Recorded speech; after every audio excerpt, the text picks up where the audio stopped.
Live from the bedroom of nerds, Matt and I are back for another episode of the Less is More Sports podcast.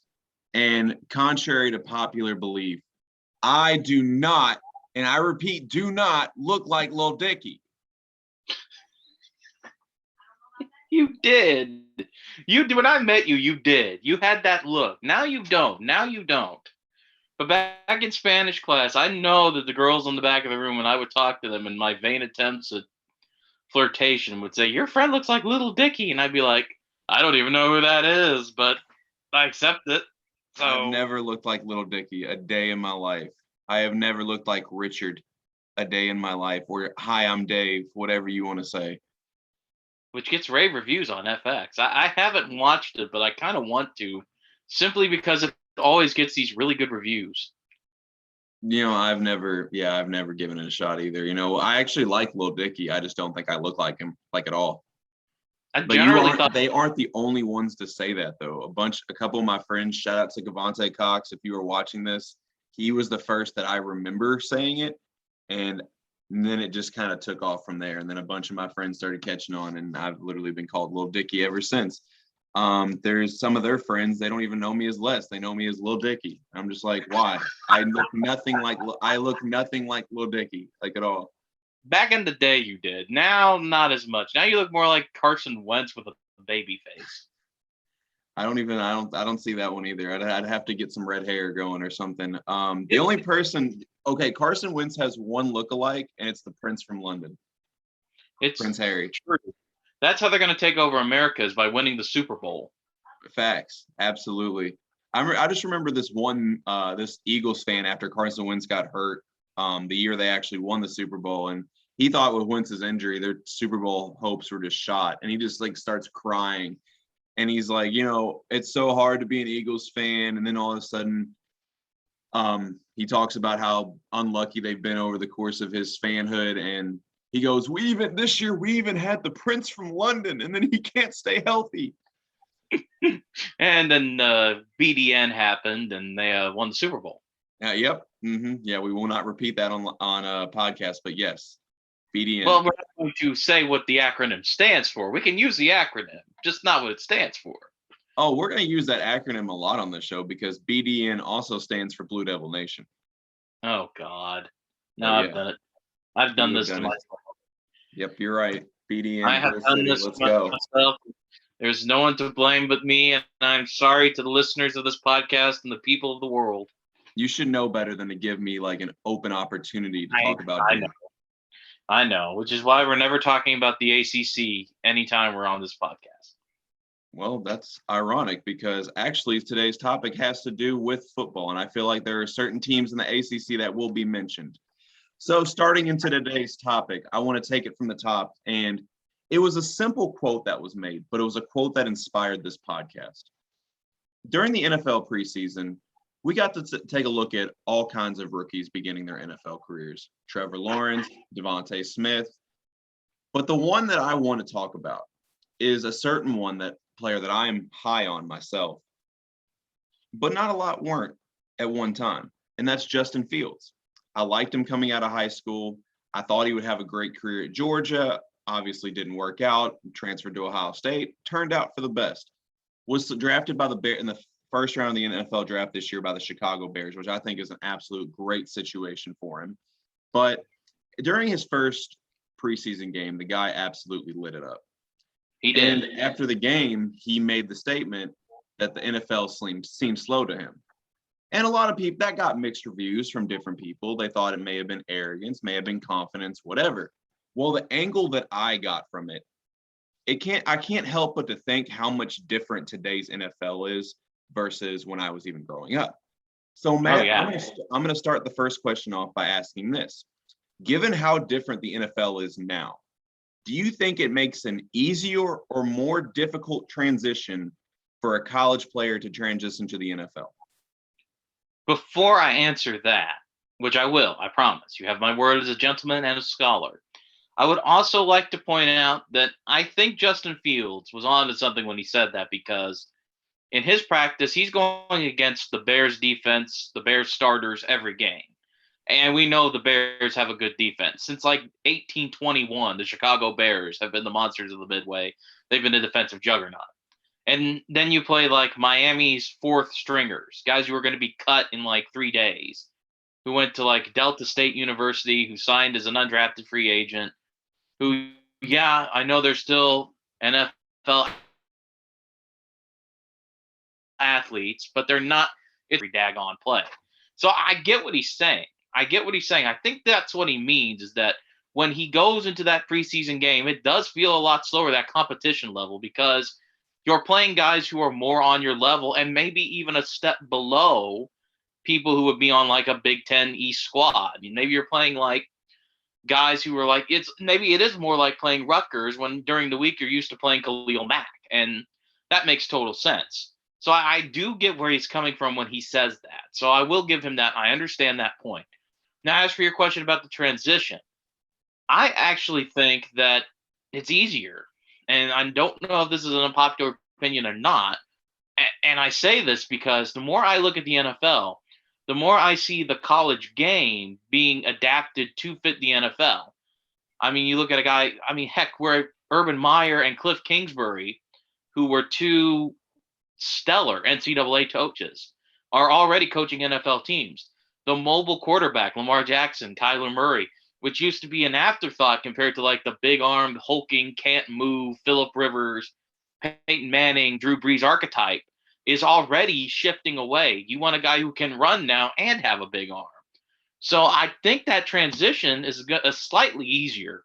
And, you know, this offseason is very hard to tell, and so was the last one, due to the COVID regulations. You test positive, you can't be at the building. People are still doing remote meetings. But the more I think about like the way schemes and player personnel are changing, it's definitely more akin to an air raid offense in the Big 12 now, or it's getting to that point, than it is what we're used to from the NFL, where it was like man versus man, 17-10 ball game where the running back rushes every play. So I would honestly say I kind of get how it would be easier, or an easier adaptation than it was even 5 years ago, because of guys like Patrick Mahomes and Lamar Jackson and Josh Allen even, who are changing the way the game's played by just using their legs, and the way more college-style schemes and offenses are being applied, and receivers even, you know.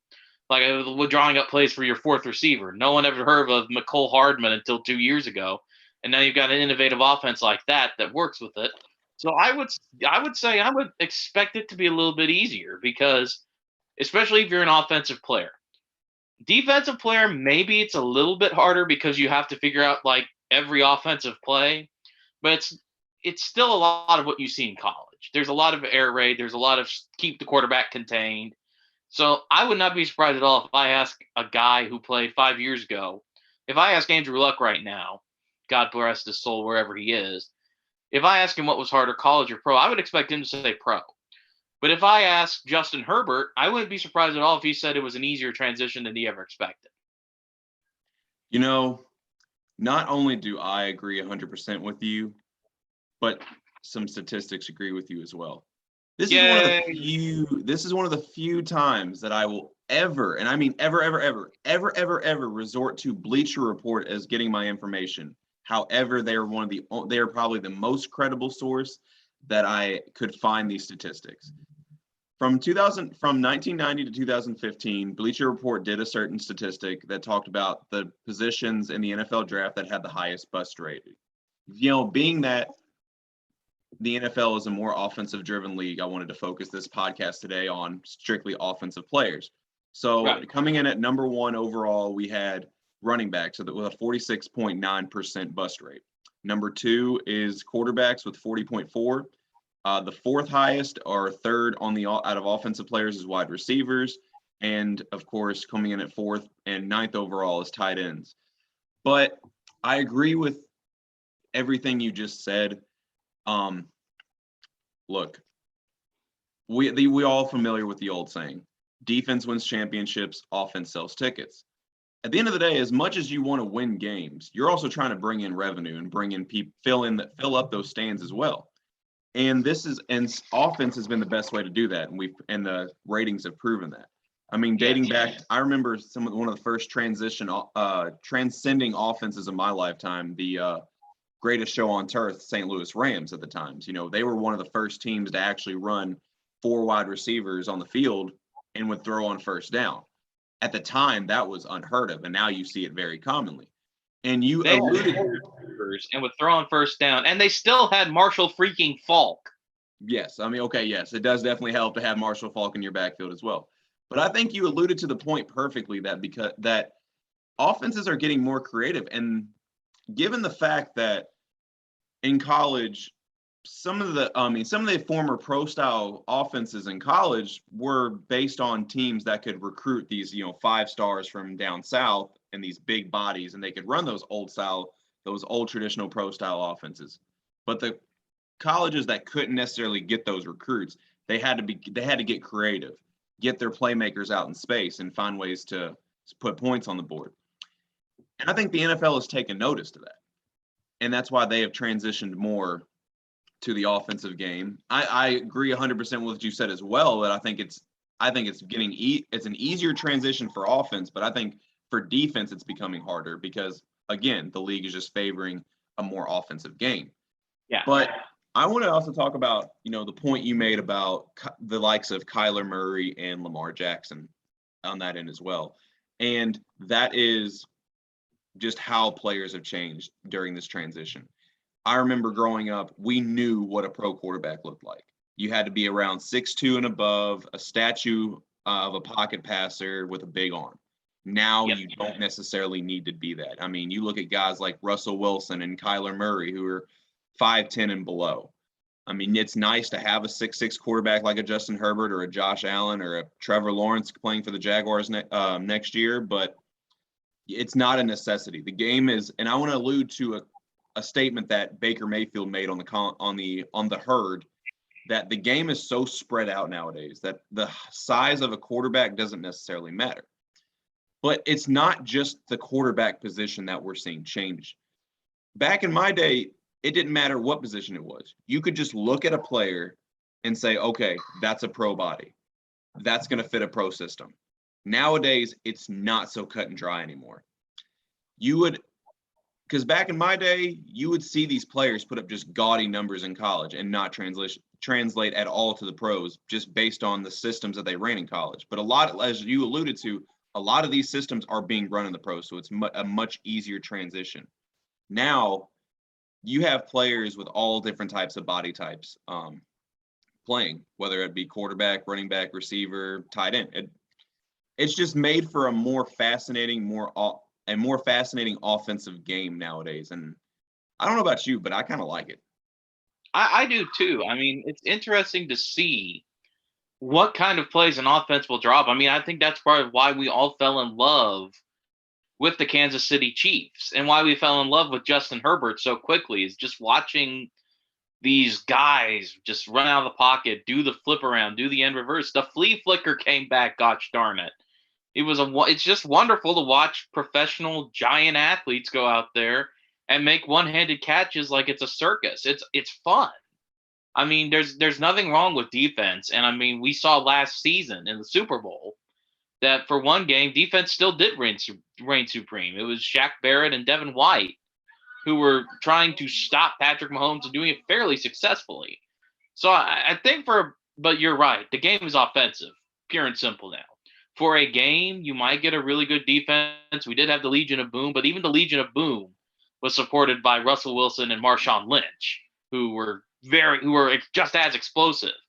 Russell Wilson wasn't a stereotypical quarterback. He was a third-round pick. He was smaller, but he got out of the pocket. He could toss the ball. Marshawn Lynch was kind of a journeyman type player. And then, of course, the Beastquake happened. So, yeah, I mean, offense is just more exciting when they're inventive. Nobody wants to watch the same play over and over again. It makes the game reaches a point of banality that no one really wants to watch for 4 hours on a Sunday. I'd rather watch monster trucks. I love the monster trucks reference, but that's not to say that defense is not a factor anymore, because it is. No. But back in our day, you're looking at a 10-0 opposition scoring range. Now you're not necessarily looking at a shutout, but you're looking at containing the offense enough. Yeah. So it's got a different look to it, but it doesn't mean it's any less effective. No. Especially with these high-powered offenses nowadays, the defense is often on the field more because the offenses are scoring quicker. We looked in college. I mean, to use a college and a pro example, you looked at LSU's national championship team a couple years ago. That on paper, they didn't look like they had a very good defense, but in reality, it's because their offense was scoring so quick that they were on the field all the time. And once they knew that they had a comfortable lead, they wouldn't necessarily let off the brakes, but they knew that a stop wasn't as crucial as it was in like a 10-7 game. Yeah. So that would cause them to play, that would cause them to maybe play relaxed in other ways that they may have not been able to in the past. Then you go to the pros. I will say from the first couple years in Patrick Mahomes' Chief tenure that the defense was not great, but it has since gotten better. But people will not, a lot better. I mean, I think you can credit the likes of the Honey Badger coming over and the impact that he's made in that back half of that defense. But in a lot of ways, that defense still doesn't get enough credit because it's not necessarily shutting teams out because they're on the field all the time. Because Mahomes, when he wants to, can just he can score. He doesn't have look to score. Pun intended, and I caught that pun right there, and I like it because he's the one who's really transcending the no look touchdown pass. Yeah, and it's a freaking cheat code. But then again, Travis Kelce's also good.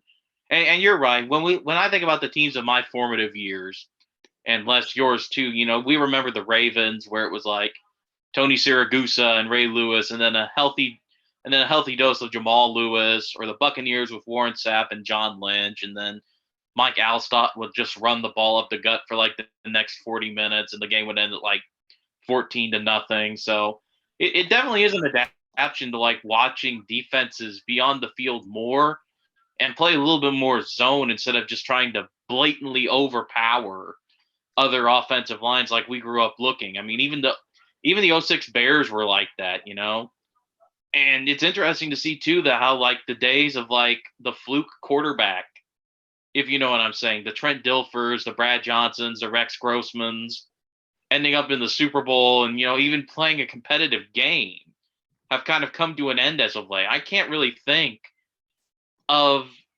it. I just thought of one guy, but outside of Jared Goff, I really can't think of another guy in a quarterback Super Bowl matchup where it wasn't like a potential Hall of Famer versus a potential Hall of Famer. Even going back to 2012, it was Manning and Wilson. Then you had Wilson and Brady, then Brady and Ryan. Brady, who they playing between that? Then you had the Eagles game where it should have been Carson Wentz, who was playing at an elite level at the time. So it's weird watching how, like, from just seeing the shift from like 2006 to now, where you could have like Rex Grossman showing up in the Super Bowl. And now since that point, you've had to have an elite playmaker at quarterback to even get as far as that level. I want to start by saying that I think you're being a little disrespectful to Jared Goff. I think he is often better than a lot of people give him credit for. Bad. I'm just saying, compared to the guys who have played recently in the Super Bowl, your Mahomes, your Brady, your Matt Ryans, your Peyton Mannings and Russell Wilsons, Jared Goff is, even you have to give him, he's a little bit lower. Yeah. Okay. Yeah. I mean, I get what you're saying, but I'm almost like up in that almost that regard. I also have to give credibility to, I guess, the creativity of these new playbooks. I mean, I look at I'm looking at the RPOs and how much.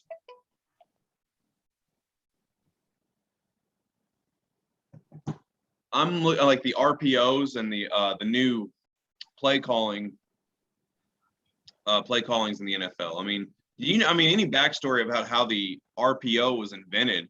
I mean, Brett Favre was just bored during running plays, so he thought of just a new way to come up with a new offense that he had more options when he was just handing the ball off. I mean, just how much that's a game changer nowadays, because It's a design. I mean, being that it's a design run play, but if based on where the defense is lined up, he can change to a pass play. And that's just it's just making it so much harder on defenses to strategize for. It's true. It really is. I mean, the new offensive playbooks are just so. And another thing that's really made a difference is the arrival of the tight end as a premier position. Because it used to be maybe a worst case scenario on a 3rd and long. You were going to guard the 2 receivers and maybe the 3rd guy they brought in and just scout the running back, make sure he didn't run up the middle. And now, even in the modern NFL, where they measured the size of guys' arms to see how they can catch a ball. If it's 3rd and 9, you may be facing 2 tight ends and 3 receivers with gigantic arms. Not to mention the running back or the quarterback could scramble, and then your defense could be kaput. It's just uncomparable to even like what Peyton Manning was doing. And I mean, Peyton Manning's offenses, you know, and I know, were some of the best I've ever seen in just pure efficiency. But even now, you know, like imagine, not that Dallas Clark is underrated. I love Dallas Clark. He's underrated. But imagine if the Colts had a Travis Kelce type player on that roster, or a George Kittle, or a Darren Waller on any of those. The Colts would have four Super Bowls. They would have beaten New England more than once. It would just be fascinating to see that, or a Gronk. And with the emergence of new positions like that, it really makes you have an entire new dimension in offense, you know. And thanks to Tony Gonzalez and Antonio Gates, we have that. And now, you know, we talk about tight ends. Tight ends are like a number 1 fantasy football pickup. That's something that's kind of outrageous to me, like as a football fan when I was 12 years old. You know, I knew who my tight end was. I knew who Antonio Gates was. I knew who Tony Gonzalez was. I didn't care about anybody else's. And now it's like I can tell you most of the tight ends on the NFL rosters because they're that big of a part of the offense now. So, yeah, I totally agree with you. The new playbooks, the emergence of positions, it's just made offense the focal point of the NFL, which is weird because, like we all say, defense wins championships, but it's not like that anymore. You play to contain the game, pretty much. That's what you do. You know, it's funny because the tight end was never really viewed in the same light as that it has been within the last 10 years. But I've always been one to say that they've always been a very underrated position. And again, like you alluded to, the Tony Gonzalez, the Antonio Gates of the world have really transcended the position. And the value of a tight end, look, it can't be denied. A good tight end can catch like a receiver and they can block like a lineman. I mean, what do you do with that? Absolutely. And I think with these new systems and everything, not only are they bringing life to newer positions, but I also feel like they're, I guess, undermining other positions, because I remember back, you know, growing up with the basic I formations, you know, you needed a good running back, you needed two really good receivers. Now with all the different types of play callings, I feel like, and this is one of the hotter takes that I've made, I feel like the wide receiver position is the most overrated position in football. You have a point. I mean, Tyreek Hill is a good receiver. DK Metcalf is a good receiver, but I don't know if they're even like the focal points of their offenses, you know, on a team where you've got Travis Kelce and a team where, I mean, I think that's another thing that Peyton Manning and Tom Brady, and to a lesser extent Drew Brees, brought into the league, which is like when you have a good quarterback or a transcendent quarterback, any receiver is a threat. Mm-hmm. I mean, they turned Brandon Stokely, Wes Welker, Danny Amendola. Trying to think of another Colts guy. Can't do it right now. Oh, Pierre Garcon.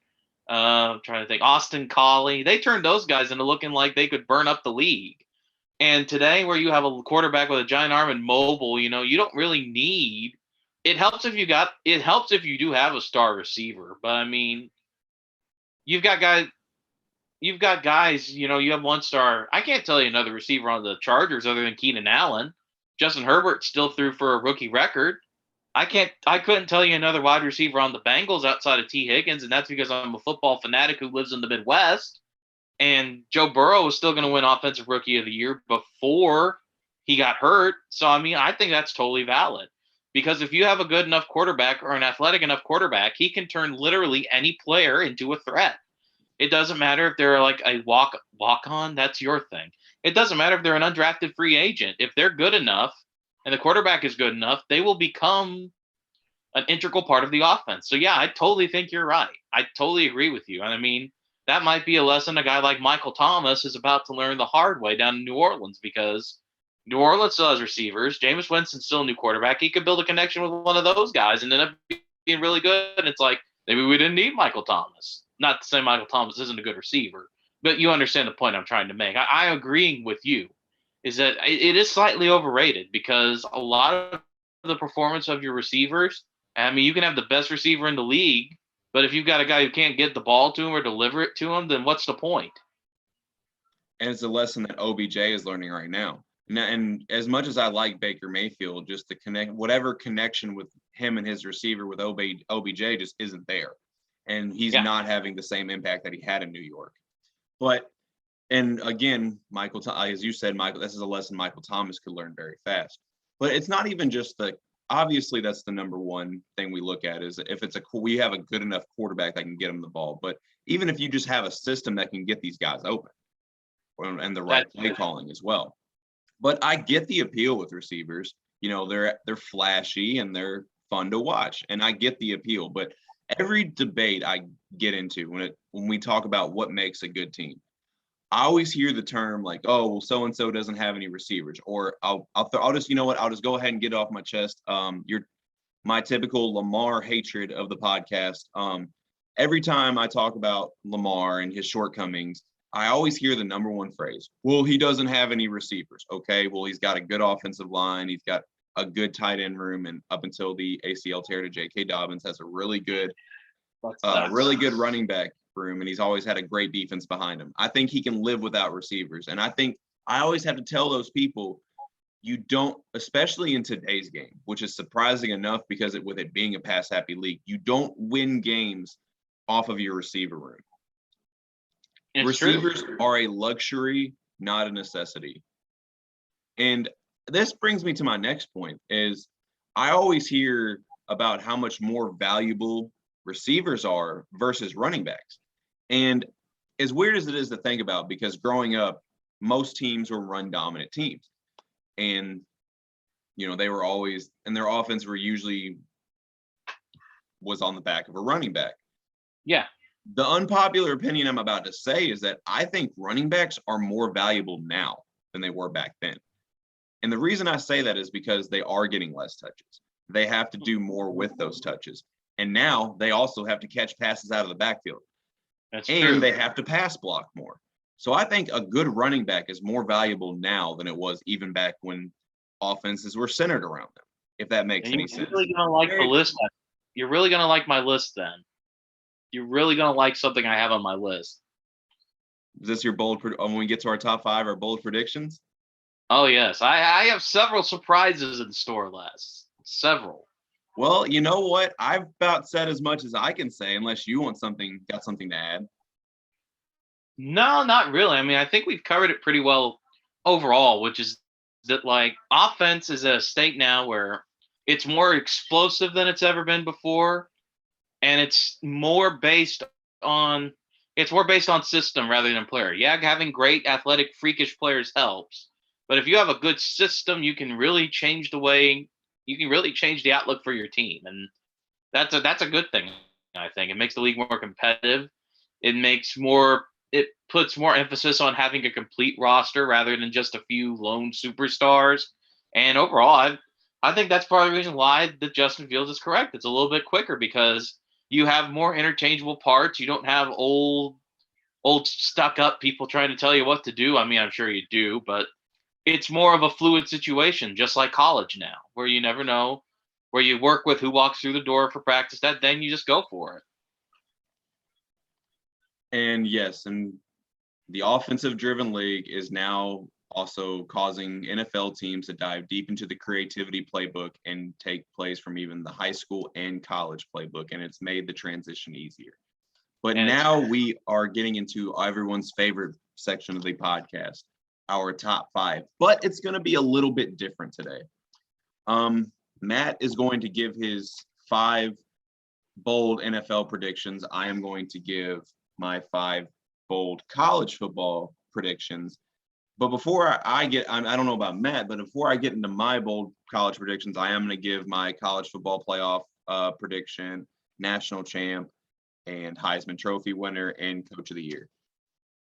Okay. I don't know if you had that set up like a preseason MVP candidate or what. Well, actually, the list kind of takes care of that. So Okay. I'm just gonna roll with what I have. You go ahead and do your MVPs and stuff, and go ahead and do your list, and then I'll dive in with the NFL.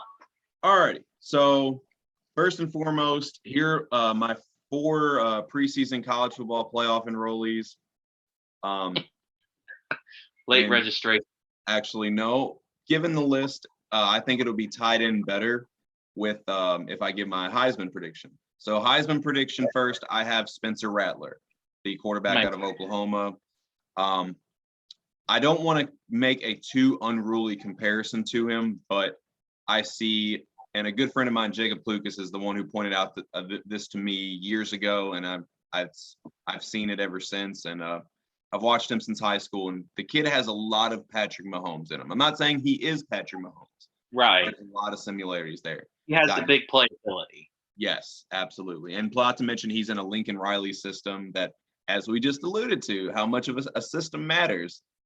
He's in one of the best offensive systems in college football. So the biggest challenge for Spencer is going to be the bar that was set by Baker Mayfield and Kyler Murray, 2 Oklahoma quarterbacks that have won a Heisman Trophy. So I think that is going to be his biggest thing working against him. So that's my Heisman Trophy winner. My Coach of the Year is Luke Fickell out of Cincinnati, and you will see why. Mm-hmm. And that being said, I am going to get into my 4 college football playoff teams. In no particular order, I have Ohio State, Alabama, Oklahoma, and why I have Luke Fickell as my Coach of the Year, I have the Cincinnati Bearcats in the college football playoff. Ooh, I like it. A little bit of a hot take. It's hard not to like that because I like Desmond Ridder. I like Sauce Gardner. They were great last year. I know that means they have to beat Indiana to get there, but I could see that happening because they're just a good team. That's the bottom line. They're a good team. If they win out, especially getting that win against Notre Dame, I definitely can see them making especially after the year they had last year, I think the committee's almost going to have to put them in. Oh, also, yeah. Not to mention, if they win out, there's another team that I believe may not win out. And given that the conference is not overly strong, I think that could hurt them. So that's going to lead into my number 1 bold college football predictions, and that is that Cincinnati will make the college football playoff. Leads into each other pretty well. Yep. Number 2, Arizona State will win the Pac-12. Ooh, Herm Edwards. He's back and ready to win the game. I like it. You play to win the game.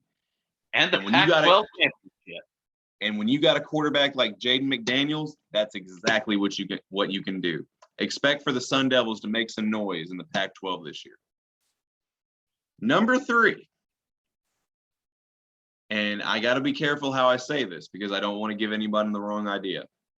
Oh, no. Wisconsin challenges Ohio State for the Big Ten championship. I don't think they can beat them. I don't think they're strong enough yet. I think Ohio State's got a very good team around him. Ryan Day has just picked up exactly where Urban Meyer's left off. I've mentioned Lincoln Riley earlier. Ryan Day is also one of the best offensive minds in college football. And he's got another stud quarterback in C.J. Stroud, Elite 11 camp MVP and everything. And, of course, an absolutely loaded wide receiver room and even more importantly, a loaded defensive line room, as which they have seemed to always have in Ohio State over the last 10 decades. So, but no, I think Wisconsin has been one of those teams that is usually a quarterback away from competing for a Big Ten championship. And look, Graham Mertz looked legit last year. So I think Wisconsin can make some serious noise in the Big Ten, but I still just don't think they're quite ready to make that next step yet. Number 4, and this is going to be very controversial depending on who you ask. Sam Howell will not be a Heisman finalist. Well, I can see that. There are a lot of really good quarterbacks or decent quarterbacks this year. You've got Radler, you've got Riddler. Ritter. I mean, when it comes to even the Heisman candidates, you've got Breece Hall. You've still got Breece Hall out there. I mean, and I'm gonna butcher the Clemson quarterback, and I'm not gonna pronounce his last name because I haven't practiced with it, and I don't want to insult him. Just call him DJ. He'll probably be in that conversation. DJ's going to be in that conversation too. I mean, I can see it. And De'Aaron King in his own division. I mean, it makes sense. It makes sense why Howell would kind of fall short because there's just a good pool of athletic quarterbacks out there this year, and it's going to be a fun year. So yeah, I don't think you're unjustified at all to say that. Well, not only that, he's missing 4 playmakers from a season ago. Those 2 stud receivers, especially Daz Newsome, who was just a monster. And of course, the two running backs, Javonte Smart and Michael Carter, that are now playing in the NFL right now.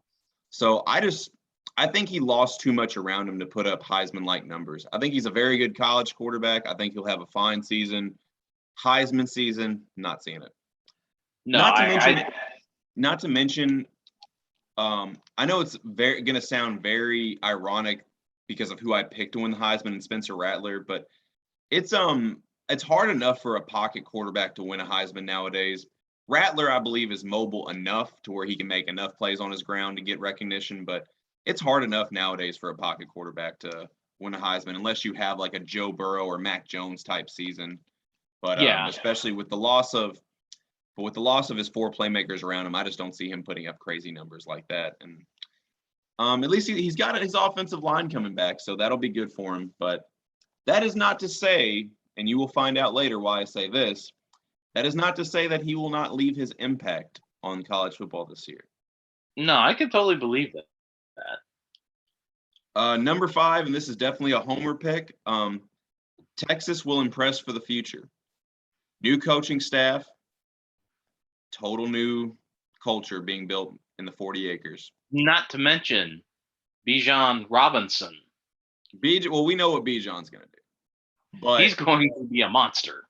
Yes, Bijan is, we know what he's going to do. But one of the things that have really impressed have not impressed, with Texas the last several years is almost fundamental issues. And you can say, and player development. Given the coaching staff that we have, the Bo Davises, the Pete Kwiatkowskis, the Kyle Floods of the world, those were the important hires that Steve Sarkisian made. And those are coaches that not only take pride in recruiting, but player development and how do you develop players is teaching them fundamentals. A lot of fundamentals issues that we saw Texas with over the last decade or so, dating back to prior to the Charlie Strong years, I think we're going to slowly see go away. The better we get with player development within the 40 acres. But that being said, I'm not predicting anything crazy like Texas to win the Big 12. I still think that's Oklahoma. But I don't think it'll be crazy to say if they go 9-3 or 8-4 with some optimism heading for the future. Not to mention, I don't know if you've seen the recruiting classes coming in the future for us. They're looking pretty good. We landed another 4-star defensive tackle before we even hopped on the show. So I'm excited. And I have an honorable mention for my bold predictions.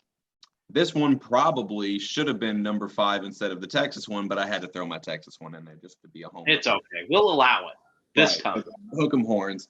But Clemson will not make the college football playoff. And where that all goes back to what I said, that Sam Howell will have his impact in college football. I think that North Carolina can upset Clemson, give him that one loss that keeps them out of the college football playoff. Don't get me wrong, Clemson's gonna be a good team. They always are. They're well coached. DJ is a very good quarterback, but filling in for Trevor in your first full season as a starter is not easy. You're just gonna miss your son. You know it. Oh, for sure. But yeah. Clemson's going to be a good team. I think DJ's junior year they're going to make some serious noise, because if you remember Trevor's junior year, a lot of their star defensive players were freshmen as well. So they age with DJ's junior year. A lot of those stud defenders are going to be they're going to be their first year of draft eligibility. So that's why I think they're going to make some serious noise. But that's predicting 2 years in the future versus right now. This is just this year. This is just this year. And with that being said, I'm going to end it with my national championship prediction. And with this prediction, destroys all biasy argument you can have for me, because I picked the Oklahoma Sooners to win it all this year. Look, we all know they can score the ball. We all know that they are exciting to watch, and they're going to roll through the Big 12. But they have made strides the last several years, thanks in large part to defensive coordinator Alex Grinch on the defensive side of the ball. I think with how they ended the season last year, with Spencer coming back and another high-powered Lincoln Riley offense, I think this is the year that they actually put it together and win a national championship.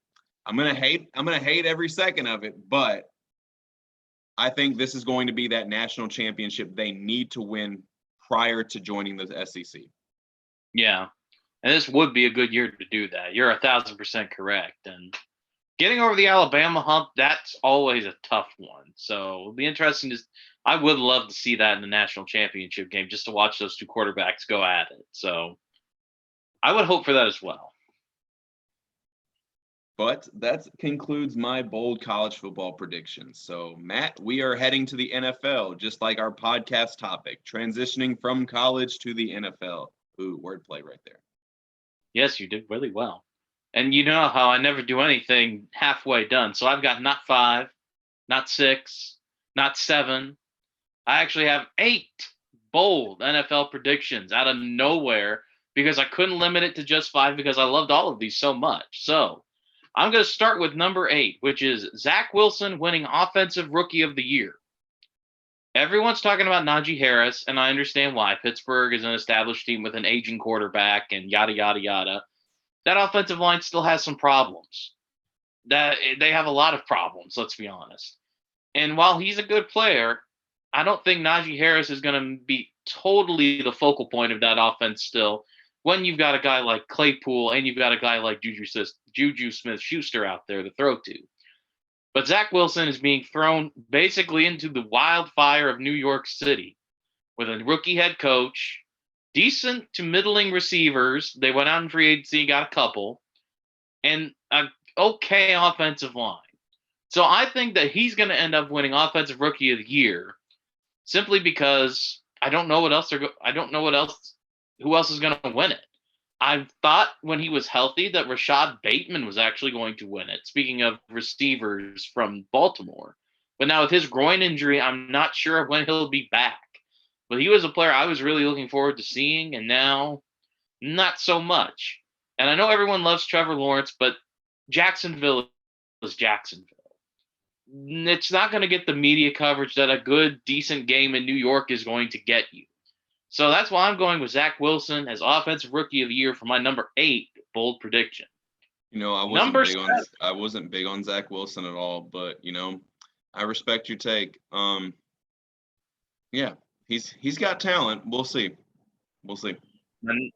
My number 7 prediction: Mike McCarthy will be fired before the season ends.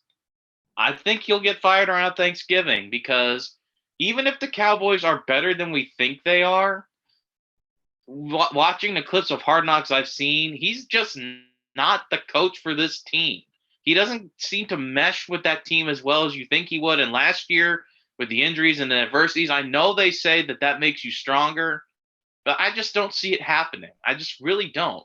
So I think Mike McCarthy, either by a lackluster season by Cowboys fan standards, or simply because of like a lack of meshing with the revamped team, I don't think Mike McCarthy is going to make it through the year. I'm just being this is bold predictions. I'm being as bold as they get.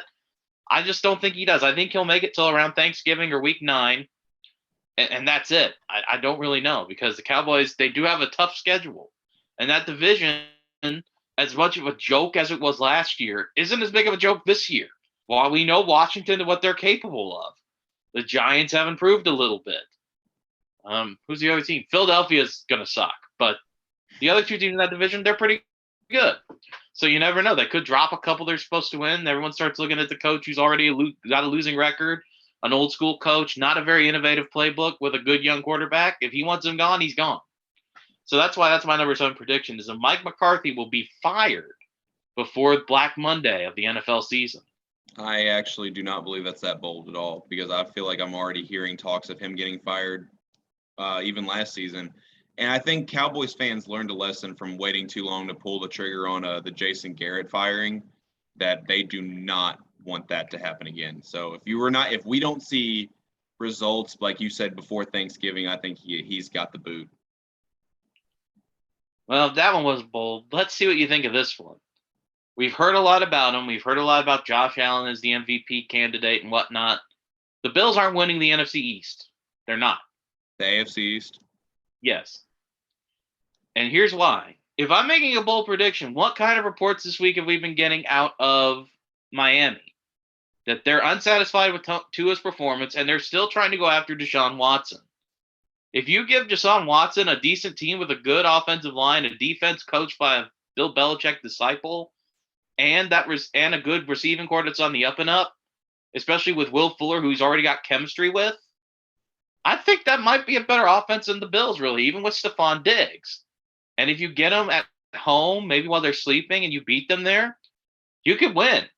And even if they don't get Deshaun Watson, Tua's still pretty dangerous. And let's not forget, the Patriots are sort of back. They have a great defense. They're working on their running game. Mac Jones looks pretty good. Cam Newton looks okay. If they can figure that quarterback situation out, then they'll be perfectly set up to hold the ball and make plays that count. And maybe that's enough to beat the Bills as a death by 1,000 cuts. You just hold on to the ball for 40 minutes. So if the Dolphins get Deshaun Watson and the Patriots and Mac Jones is really as good as we think he is, the Bills won't win that division. They will still be a playoff team. They will be like the 5th seed beyond question, but they may not win the division. That's a bold prediction. But at the same time, much like you said, I think this is some of the toughest the AFC has looked in recent memory. And it could make for some very exciting football. Well, this is why this next prediction is going to break your heart. Because, buddy, the Colts are starting 2-7. They have an ungodly tough schedule to start. They have injury questions. T.Y. Hilton is out. We don't know what the health situation for Carson Wentz and Quentin Nelson looks like. Carson Wentz and Ryan Kelly and one of the receivers were already put on the COVID protocol list today for the 2nd time for Carson Wentz in between the surgeries. And you have to start with Seattle and the Rams and the 49ers and the Titans and the Ravens. It's not looking good to start above 500. You do get the Texans and the Jets, and you should beat those teams. So I'm looking at 2-7 in week 9 and thinking, that's not too bad. But I do think they will rebound and will be playing a meaningful game versus Jacksonville for the season in week 18. So that's my bold prediction. The Colts start 2-7, finish strong, end up with that last playoff berth by beating Jacksonville in week 18. I'm okay with that. So that's my bold prediction. The Colts are going to start 2-7, make the playoffs at the last minute as the 7th seed. Now, you said the AFC is hard, but what's kind of a question mark is the NFC. And when I look at the NFC, I see the NFC South is definitely on a downward trend. And there's a team in the NFC South that not a lot of people are talking about because their defense is meh. They have a kind of a quarterback question, but they have a lot of great weapons and they have a great running back, and that's the Carolina Panthers. The Carolina Panthers are going to contend for the 7th seed in the NFC. They will be playing week 18 for the right to be in the NFC playoff. And Sam Darnold is winning Comeback Player of the Year. Simply because that offense is really good, and Matt Rule seems to be the Ted Lasso of the NFL when it comes to shucky darn, let's get this job done, guys. And if their defense plays any good, they may be able to contend for that playoff spot. But what really set it apart for me was how easy their schedule is. The NFC South is on a downward trend. Let's say we get the Jameis Winston that throws 30 interceptions a year.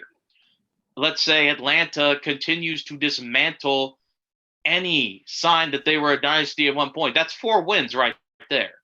They also play the Jets. They also play the Texans. They play third-place teams across the board, or last-place teams across the board. They are playing a fairly easy schedule. So I think it's quite possible that if Sam Darnold can rejuvenate his career, and he can because he has Robbie Anderson, he's got Christian McCaffrey, he's got more than a few weapons, that they can contend for that 7th seed, and Sam Darnold will win Comeback Player of the Year. Matt Rule really impressed me in his first year as the Panthers head coach. When you're pretty much the guy that your offense is centered around gets injured and they don't completely shit the bed, it speaks volumes. So Matt Rule is an offensive genius. We saw it at Baylor, and we saw it to his coaching stints prior. So now it's just time to see if he can rejuvenate a Sam Darnold career and put it to the real test. Yep. So that's why I think that. And now we're going to go from one coast to the other for prediction number 3. The San Diego. The LA Chargers are an up-and-coming team. They're a trendy pick to make the playoffs. I think they will make the playoffs. They have a great young quarterback. They have a good selection of weapons for him to use. But there's one guy we're all forgetting about who could really take them to the next level. Now, Les, I don't know if you remember this guy because it was 2 long years ago, but on the All-Pro team in 2018 was a guy named Derwin James, who was a safety. And my prediction number 3 is that Derwin James will have a comeback year and he will win Defensive Player of the Year. Because you look at that division, he's going up against Drew Lock or Teddy Bridgewater twice. He's going up against whoever the heck is Derek Carr for as long as John Gruden decides he wants to keep him. He could get some big turnovers in games like that, and you never know, you could get lucky against Patrick Mahomes. And if he's the captain of that secondary the year he was in 2018, I could see him taking another step just from watching on the sidelines. So I think Derwin James is going to win Defensive Player of the Year in a huge comeback season. And it is Teddy Bridgewater that will be starting for the Broncos. I do want to point that out there. Still, I mean, he can take advantage of that. I saw him make plays that one year where he was healthy that were absolutely amazing. He's in a contract year. He's in a pass-happy division. He can make a difference for his young quarterback. I think it's going to happen. I think this is his comeback season. Derwin James is a phenomenal player. I've been big on him since he was at Florida State and has translated to the pros very nicely. Very good player. Hope he has a bounce back season. I do too. In fact, I'm banking on it. All right, which brings me to point number 2. Like you said, running backs. Undervalued because they don't get as many touches.